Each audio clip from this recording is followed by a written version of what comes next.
We'll move on to Siman Kuf Ayin. This Siman, Maran talks about how a person has to conduct himself during a meal.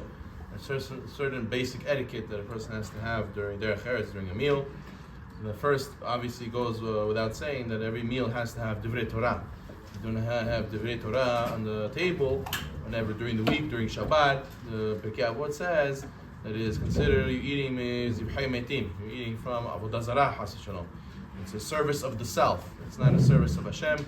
We have to uplift our meals by saying, we're doing it to keep the words of the Torah, and we're not just eating because of Boret Yishkam. We have to do it because we want to have energy to serve Hashem, and that we do that by mentioning Divrei Torah. Some people excuse themselves by saying, "My Mahonim Chova." That's it. We finished. We did Halacha, but it's not right. You have to actually say Advar Torah. If you don't know how to say Advar Torah, you should keep a book nearby. You should you say something you heard somebody else say. I know some people that Shabbat meal, they keep a book, simple halacha book. They read 2 halachot every meal, and like this, eventually you learn a lot that way, and you fulfill this halacha as well.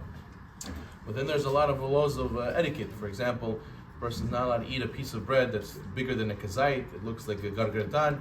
He looks like a gargaran. He looks like a glutton. He looks like a person who desires food very much. It's not appropriate. Or if a person doesn't drink, shouldn't drink his whole glass at once. Shouldn't gulp the whole thing, chug the whole thing. And he should drink it in a couple sips. If it's a big glass, he shouldn't drink it all the way in one shot. Then you have also, you have to give kavod to Baal Habayit. Whenever they bring a langiri of food, or whenever they bring food to the table, you have to let Baal Habayit take first, or Baal Habayit will say, please, b'chavod, take, everybody should take. A person shouldn't just jump on food when they serve it. There's an order of who takes first, and how you conduct yourself at the meal. The Gemara in Sechigitin, according to one Girsah, says that everything the Baal Habayit says you should do, except for leave. Kamsa bar Kamsa, they fought because the Baal Habayit kicked out one of the people from the guests. So therefore we try to avoid getting kicked out from a meal. But if he tells you, do kiddush, sit at the head of the table, please, b'chavod, I want you to take first, you should listen to him. You should let him run the meal. Let him be in charge of the meal and choose what's going on. And that's part of having derech eretz, of being a guest. But the point is that the important thing is not to get upset. A lot of people, they say very foolish things at meals.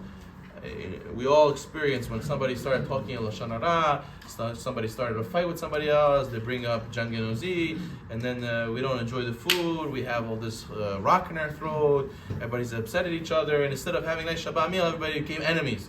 Shabbat meal is not supposed to be Judgment Day. People think, once a week we sit, why you didn't wake up on time, why you don't make money, what's going to be with your life, what's going to be with you, why you chot smotri, like all these kind of things. That's what Shabbat meal is for, the one time a week to make Judgment Day. So a person has to make sure that not to get angry, to say Divrei Torah. If you don't have anything good to say,